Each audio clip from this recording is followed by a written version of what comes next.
ಭೀಮಾ ತೀರದಲ್ಲಿ ಇಷ್ಟೊಂದು ಗಲಭೆಗಳು, ಇಷ್ಟೊಂದು ಮರ್ಡರ್ಸ್ಗಳು, ಇಷ್ಟೊಂದು ರೇಪ್ಗಳು, ಇಷ್ಟೊಂದು ಎಕ್ಸಾರ್ಷನ್ಸ್ಗಳು ಇದೆಲ್ಲ ಆಗುತ್ತಲ್ಲ ಯಾಕೆ ಅಂತ ಹೇಳಿದೆ ತಿಳ್ಕೊಳ್ಬೇಕಲ್ಲ.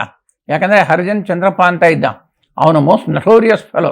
ಅವನು ಅಲ್ಲಿ ಸೋನಾ ಅಂತ ಹೇಳಿದೆ ಒಂದು ಊರಿದೆ, ಎಲ್ಲಿ ಆ ಜೇವರ್ಗಿ ಮತ್ತು ಮೋರಡ್ಗಿ ಸೆಂಟ್ರಲ್ಲಿ ಇದೆ. ಅಲ್ಲಿಗೆಲ್ಲ ಅವನು ಬರ್ತಾ ಇದ್ದ. ಅಲ್ಲಿ ಪೊಲೀಸವರೆಲ್ಲ ಗೊತ್ತಿತ್ತು, ಪೊಲೀಸವ್ನು ನೋಡಿದ್ರೆ ಅವನು ಬಿಡ್ತಾ ಇರಲಿಲ್ಲ. ಹಾಗಿತ್ತು, ಟೆರಿಬಲ್ ಇದ್ದಿದ್ದ. ಅವನೇನು ಮಾಡೋನು, ಅವನು ಊರುಗಳಲ್ಲಿ ಇನ್ಫಾರ್ಮೆಂಟ್ಸು, ಈ ಊರಲ್ಲಿ ಏನನ್ನ ಇದು ನಡಿಬೇಕು, ಸಭೆಗಳು ಅದು ಇದು, ಮತ್ತು ಯಾವುದು ಅಲ್ಲಿ ನಡೆಯೋಂಥ ದಂಧೆಗಳೆಲ್ಲ ಬಗ್ಗೆ ದುಡ್ಡು ಗಿಡ್ಡು ಎಲ್ಲ ತೊಗೊಳ್ತಾ ಇದ್ದ. ಅವನು ಯಾವ್ದಾನ ಒಂದು ನ್ಯಾಯ ಪಂಚಾಯತಿ ಆಗಬೇಕು ಅಂತ ಹೇಳಿದ್ರೆ ಅವನು ಬರ್ತಾ ಇದ್ದ. ಅವನು ರಾತ್ರಿ ಸುಮಾರು 1 ಗಂಟೆ 2 ಗಂಟೆಗೆ ಬರ್ತಾ ಇದ್ದ.